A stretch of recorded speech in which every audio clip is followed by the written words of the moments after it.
Hi, this is Chris Fody, and I am doing a new video for my Kickstarter video. The one that I had before is going to be listed below. It should read as introduction. Feel free to check that out. My Kickstarter, of course, is to raise $3,000 so I can publish 5 books in my series, The Daygar Legacy. Now, these are going to be short books. They're going to be up to about 100 pages, somewhere between 20 to 100 pages, probably average 30 or 40. The reason why I'm doing that is so I can release them a lot faster to the market instead of having to wait for one full-length novel each year. I could probably write 5 a year, or once I really get going, maybe 6 to 10 a year. Now, the Daygar Legacy is a vampire story. And one of the things people ask me is like, well, isn't the vampire market oversaturated? Are there already a lot of stories, with True Blood and Twilight? Is there really anything left to be told? And the kicker is since releasing my story on my blog, showcasing some of the vampire action and conversation, a lot of people said, "Oh, I really love vampires. I really enjoy reading it." So yeah, even though it is a highly saturated market, there's still room to play it. There's still an opportunity to give something new to the genre because people are wanting it. Now, this is a brand new genre for me. I've never really done fantasy before. This is also alternate history and paranormal. Three things I've never really done. I'm a science fiction writer, but I have a story inside me and I really want to tell it. Now, before I really get into what the series is going to be about, I do want to explain that one additional thing I'm going to do, part of my 5 book release, is release supplementals. These are going to be even shorter books, possibly up to like 10 to 20 pages each. And these are going to basically add to the story itself. Like the first book is going to have about 3 supplementals. Now, what these supplementals will do is will add more to character building or explain some parts of the plot that generally slow down the overall story. That's like, well, let's just get to the point. These are kind of like, if you read them, you kind of understand more of what's going on. The beauty of doing this, though, is that while you wait for the second book to come out, you have these books that will help you understand it. However, if you choose not to read them, you still understand the story very well. It doesn't necessarily reveal anything to the story that will ruin it if you don't read it. I hope to do this for every book, but maybe like every few times there's going to be something available. So let me go ahead and talk about what this series is going to be about. Now, I've been thinking about this series for 4 years now. Uh, the this was really before I ever heard of Twilight, and it was around the time Twilight was popular. I didn't hear about Twilight until the second movie came out.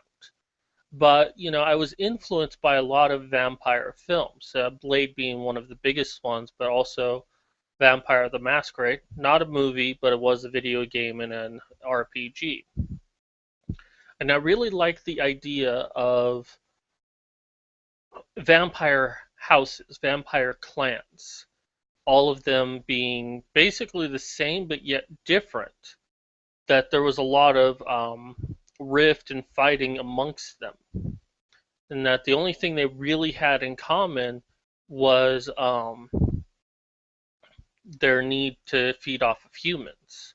But beyond that, they more or less despised each other and wanted each other dead. And, Blade introduced this concept, but at the same time, they didn't really explore it. Vampire the Masquerade explores it a little bit more, but Well, I think they could have done more, and that's where I'm coming in with mine. That I really want to explore the different types of vampires. Now, in this story, the vampires have somehow come together, which is an unprecedented event. Someone was able to convince all the vampires to work together towards a common goal, which involves spreading the bubonic plague. Now, I want you to think about that. Why would vampires kill their food source? What's the point of doing that? And that's something that this book is going to explore. It's like, well, why are you doing this? I mean, wouldn't it just be better just to feed off of them? They're up to something. There's something big going on, bigger than my characters understand. Now, the Daygar series is going to be about a group of soldiers that are basically Templars. Now, the story takes place in 1348. If you know your history, you know that in 1309, the Pope dismantled the Templar order, or disbanded rather. He disbanded the order, and this was due into 1306 when I believe it's King Philip the Fourth basically arrested all the Templars on heresy. Now, history later records it's because he had a debt to the Templar Order. They established one of the most complex bankings in their time, and the king had a lot of debt to the Templar, so rather than pay it, he instead arrested them on heresy and then tortured them into admitting it. And back then, torture was a legal form of interrogation. So basically, the leaders admitted to heresy and all the charges because they were under torture. It was believed that if they were truly innocent, then God would come and stop the torture from happening. And since God doesn't do it, then anything that they admit under torture is admissible. The Pope later stated that, the evidence was not admissible, but it was a little bit too late because key members had already died. Well, I played with this, and I looked at several events in history during this time period, and I'm like, what if the vampires had something to do with this? What if they were the power behind King Philip? Which opens up a lot of possibilities. But why kill the Templars? Well, quite possibly the Templars would be the one thing that would stop their invasion, their spreading of the plague. With the Templars out of the way, they're free to do what they need to do. But how are my characters still Templars nearly 40 years later? How is that possible? Are they just an old group of them? No. And in fact, and something we'll discover in the next chapter when I release it, is that many of them are in their 20s. Some are actually younger than that, only a few are older than that. So there's no way they could have been part of the old order. What it is that, well, first off, the whole Templar treasure, let me get that out of the way. There is no treasure, and not in the traditional sense. And in fact, it was a rumor started by the Templars to misdirect people. And instead of trying to uh, find a actual treasure, they don't actually see what it is. The Templars were an order of poor soldiers. I mean, they pretty much gave up everything to serve the community. So they wouldn't really have much use for like this overall treasure. What their treasure was infrastructure. The fact that they would buy lands and put people on them and create a profit based on that land. That profit would go to the central command of the Templars, which would then redistribute that to other places that it's needed, either to buying clothes, helping the poor, or securing infrastructure in other locations. One of the things that it did was build hunters. Now, since the beginning of the Templar Order, it's also hunted vampires. Now, it's stated that only 10% of the Templar Order were actual knights. And I'm saying that 10% of that was actual hunters, that they actually hunted vampires.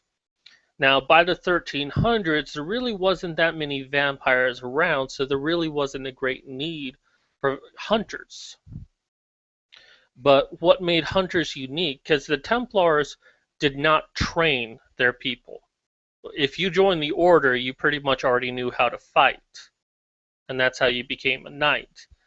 And this was true for the hunters as well. However, one of the things that they set up that was part of their treasure was